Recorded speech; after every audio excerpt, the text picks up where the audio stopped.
अस्सलामुअलैकुम स्टूडेंट, आज हम पढ़ेंगे क्लास 10 का ऑर्गेनिक केमिस्ट्री। ऑर्गेनिक केमिस्ट्री में जो फर्स्ट टॉपिक है वो है vital force theory. Vital force theory क्या है, तो आए चलते हैं वो देखते हैं वाइटल फोर्स थ्योरी किस तरह डिफाइन होती है।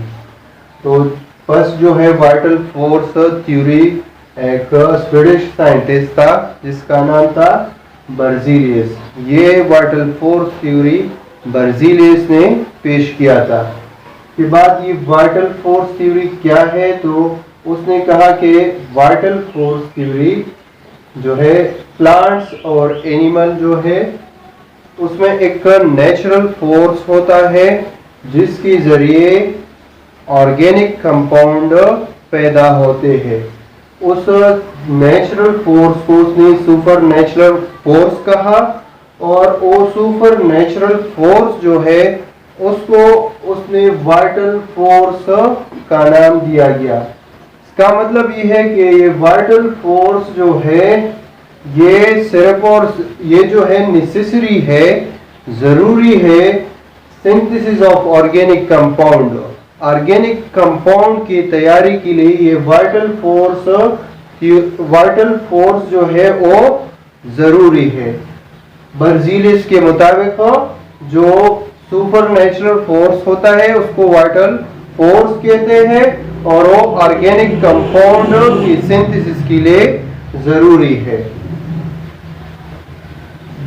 This theory is called vital force theory. According to this theory, the vital force is possessed only by living organism, and organic compound cannot be synthesized in the laboratory.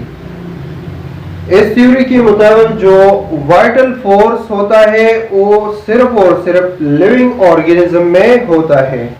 मतलब ये कि ये organic compound जो है वो सिर्फ और सिर्फ लिविंग ऑर्गेनिज्म ही तैयार कर सकते हैं या उससे तैयार हो सकते हैं, और जो ऑर्गेनिक कंपाउंड है वो लेबोरेटरी में तैयार नहीं हो सकते। तो वाइटल फोर्स में वाइटल फोर्स थ्योरी के मुताबिक वो कंपाउंड जो हम लेबोरेटरी में तैयार करते हैं वो ऑर्गेनिक नहीं होंगे, बल्कि वो सिंथेसाइज होंगे, वो इनऑर्गेनिक होंगे, क्योंकि उसने ये कहा कि ऑर्गेनिक कंपाउंड जो है वो लेबोरेटरी में तैयार नहीं होते।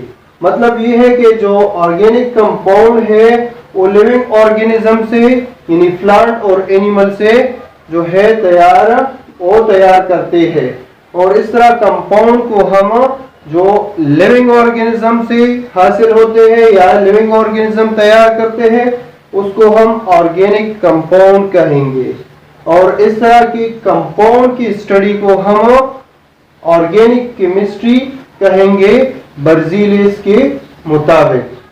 तो ये था वाइटल फोर्स थ्योरी।